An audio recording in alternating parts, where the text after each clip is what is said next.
This is North Carolina Senator Vicki Sawyer. Join me on Fridays at 11 a.m. for our show, We're Just Saying. We'll discuss state and local politics, and as always, take your calls here on News Talk WSIC.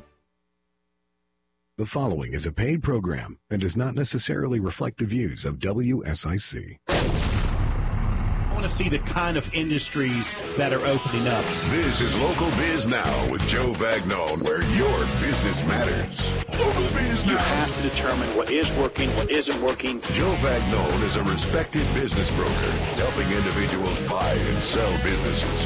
Joe has successfully owned and operated many companies in a variety of industries. This is Local Biz Now, because your business matters. Yeah. You are listening to the #1 live business radio show in North Carolina, coming to you from Burner Cigar Studio, home of fine premium cigars, fantastic cigar smokers, and a wonderful group of people. Go on by Burner Cigar and check them out. Tell them that Joe sent you. We hope to inspire, inform, and entertain you, because that's what we do here at News Talk WSIC. This is 105.9 FM, 100.7 FM, 1400 AM. I am Joe Vagnone, and you are listening to Local Biz Now. We've been going strong for 11 years. We have well over 850 small business owners and community leaders that we have interviewed over the years. We have well over 660 videos on my YouTube channel. Go to Joe Vagnone Business Broker. Again, Joe Vagnone Business Broker. Please subscribe to that. Sign up for that. We've got a lot of videos over the years, and all of our interviews are taped, and you are definitely going to want to see today's show. It is exceptional. We are live on the book, live on the tubes, live on the X, live on wherever you do the pod.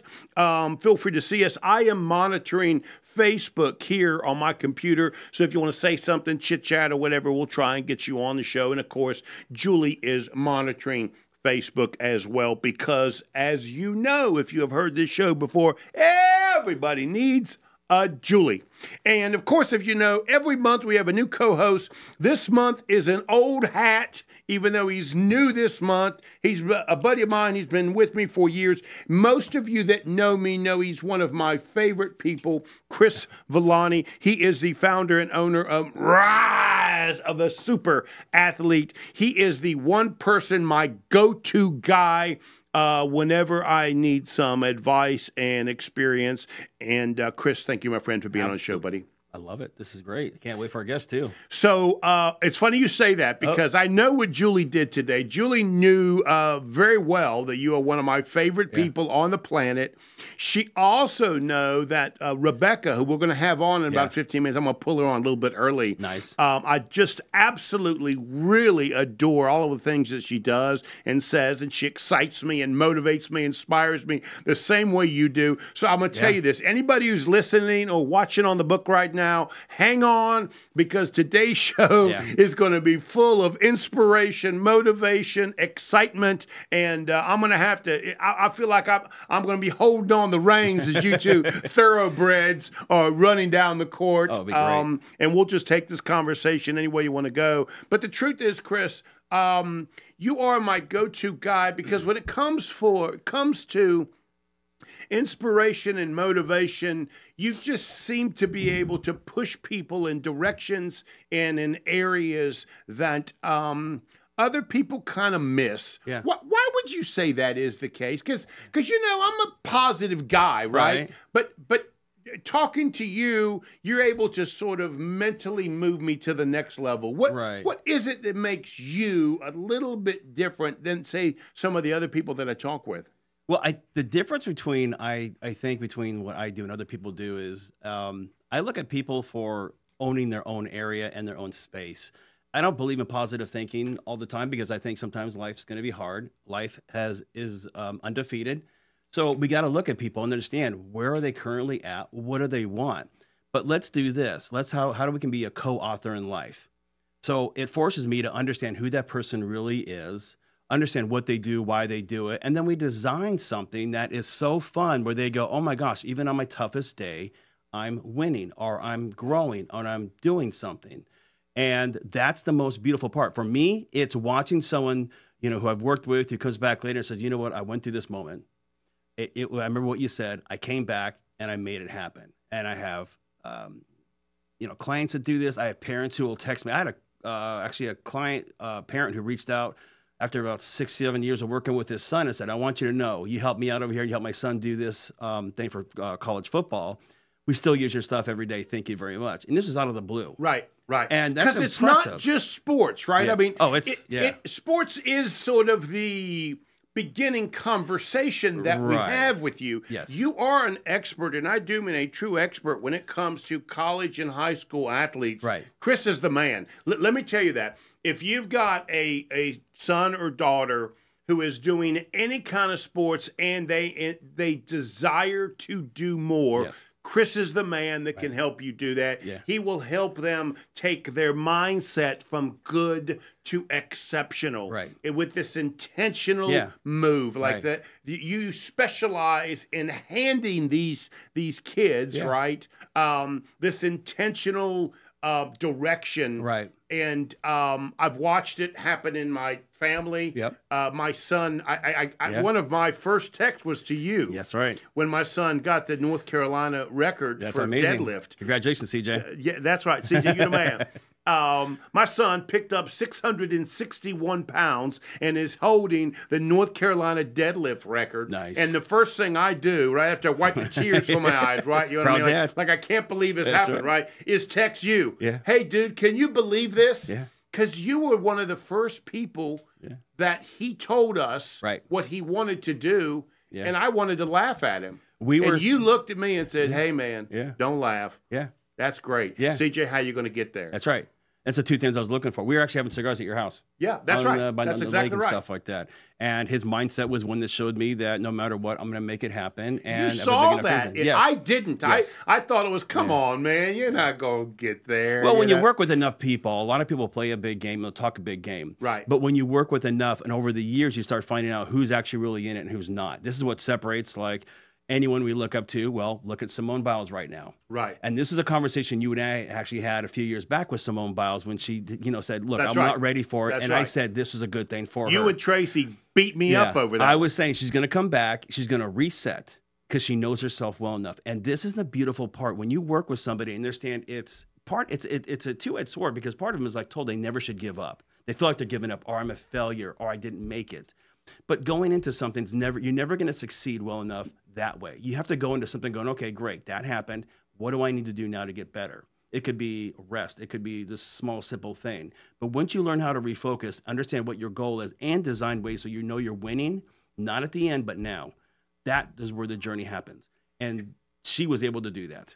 And one of the things you've done for me over the years and for a lot of your clients is you don't focus on the specifics of the goal. Nope. You focus on the mindset. Oh, yeah. Pick your goal. Yes. Doesn't matter what I don't it care is. what it is. And you should have fun along the way. It's That's about right. looking at it going, when you have a goal, a lot of us, if we were taking a road trip like from here to Los Angeles, for example, we could have a roadmap. We could have it detailed, but I'm going to guarantee you, life and Mother Nature and everything else is going to get in the way. But this is how we can actually do it and have fun at the same time. Okay. Speaking of having fun, Yes. let's take a break. Okay. I'm going to bring Rebecca on. You've not met her. No, I have not. I'm telling you, you two together are going to be like lightning and thunder. Nice. So we're getting ready to have a storm up at WSIC. You are listening to Local Biz Now. I'm talking to Chris Villani, rise of the super athlete. Hang on. You better get yourself something to drink, sit down and relax, because we're getting ready to bring Rebecca on. We'll be right back. Keep it right here. Local Biz Now with Joe Vagnone will return after this short break on 105.9, 100.7 WSIC. Local starts here. Okay, you going to drop Rebecca on?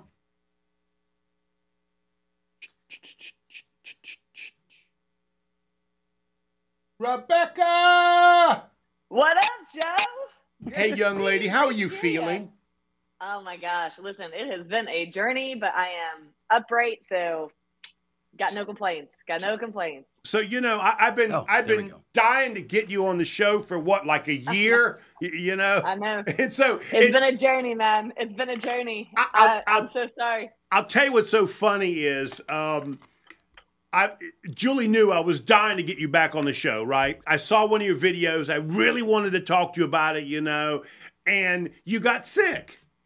And I was, because, Julie does all of this scheduling for me. Believe me, there'd be no show without Julie doing the scheduling, right? And so I saw you sent an email that says, hey, listen, I'm literally in the hospital bed. If you need me to, I can do it by audio, but no video. And Julie was like, well, okay, we'll try and make that happen. And I'm thinking, Julie, what are you doing?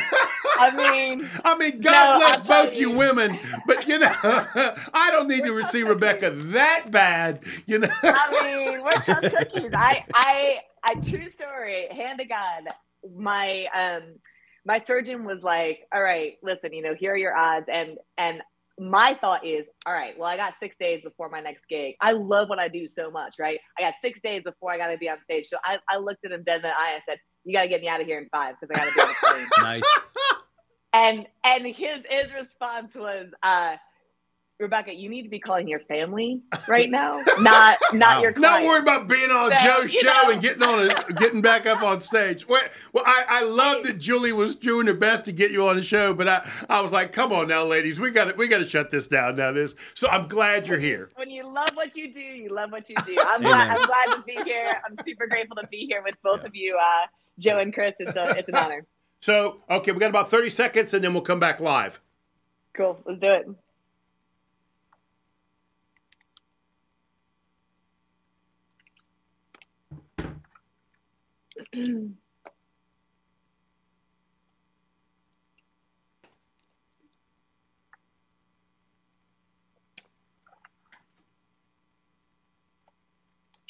Where we at?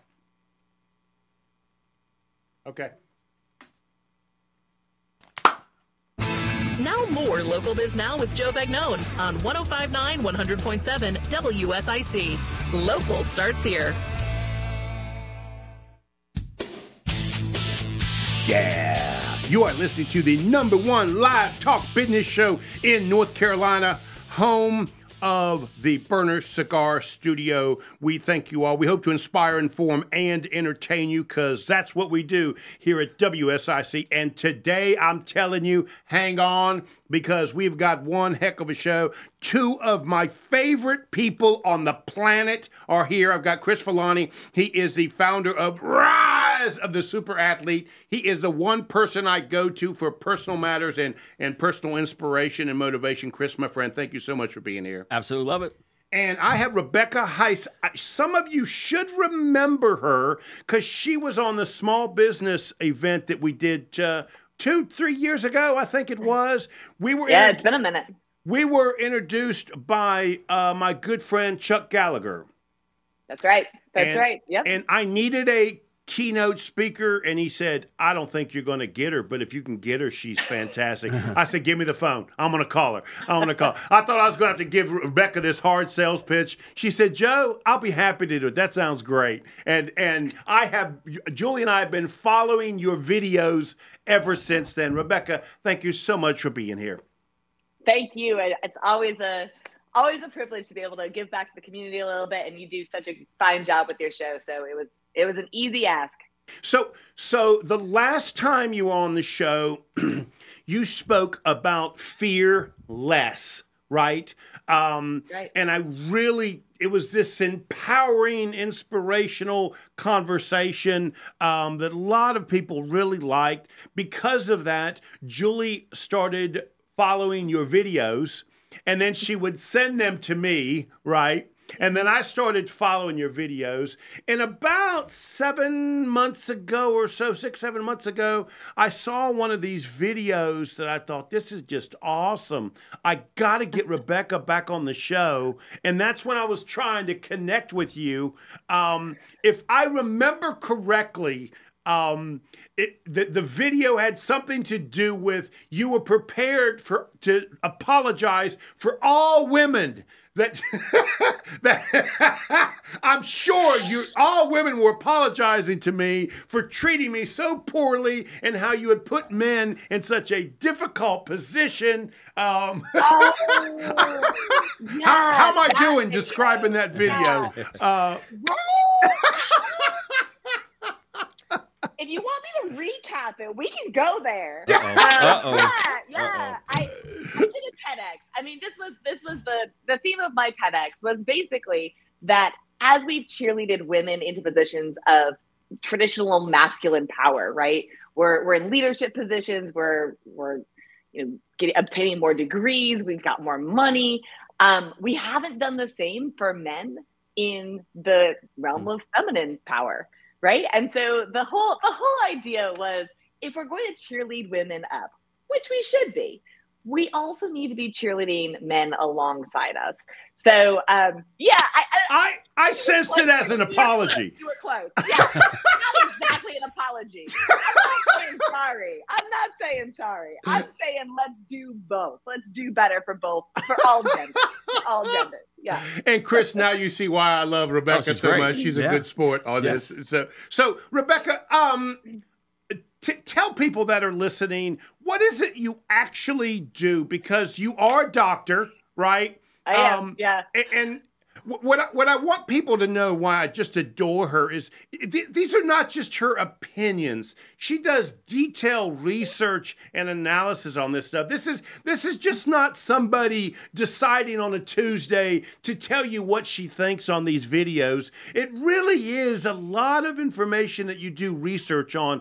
To talk just a little bit about your background. Yeah, thanks so much. I mean, listen, if you have a medical problem, don't call me. I'm not that kind of doctor. I'm not going to be useful. I'm really not that useful. What I do, I'm a stress physiologist. So that means I have a PhD in understanding what's between our ears and how it affects us, especially during times of stress. So my work now is all focused on how we can use stress in a positive way to fuel us and push us forward. If you guys are watching the Olympics right now, big moments are happening, world records are being broken, and that's, under a tremendous amount of stress and pressure. Yep. And so the whole point here, and I was listening to Chris earlier, I think we have very similar mindsets here, is with the right mindset, right? We can, under really high levels of stress and pressure, perform at our peak. That's right. But what most people believe is like, we've got to get rid of stress. Stress is so bad for us. I'm like, well, hang on a second. Then why are you going for a run? Yes. Like runs are really stressful. Absolutely. It's putting your body under a tremendous amount of stress, but it's the way we think about stress that actually either helps or hinders us. So I'm helping people. I think of myself actually as stress's PR agent. I'm like trying to give stress a better name for itself because it can be really powerful. So right now, that's what I do. One of the things you said on one of your videos, which is really surprising to me, is you asked the question, why is it world records only seem to be met, at the biggest stages, right? Because they could do it at practice if they wanted to. Well, you think, you would think so. You would think so. But actually, so traditionally, the way we think about stress is stress and performance has this sort of upside down U curve or normal curve, if you will. And very low levels of stress. Think trust fund baby, never got to get out of bed. You also have very low levels of performance. And traditionally the thought is if you have too much stress, same problem, right? You're just I'm so overwhelmed. I can't do anything. I'm just going to lay down and not try. I think there's been a little bit of a shift in the research and saying, well, too much stress, who determines what's too much stress? If you're peaking here in this very slim optimal level of stress, what does that mean about the amount of stress you're under? And we don't control the amount of stress we're under. What we control is how we process that amount of stress. So if you're thinking about, a world record holder at practice, they probably don't have the same amount of pressure and stress that could launch them to that high performance. So they actually require these high level, high stakes games in order to get into this mindset where they can perform at their optimal level. And I think the same is true for any of us, whether we're elite athletes or in business and having that stressful meeting. Yeah, well, Rebecca, one of the reasons why Chris and I get along so well is because we after years of getting to know each other, we realize the athlete and the businessman and woman, I got to do that with Rebecca, thing. and woman. Yes, you do. Yes, you do. Because I'll call you on it. That's right. That's right.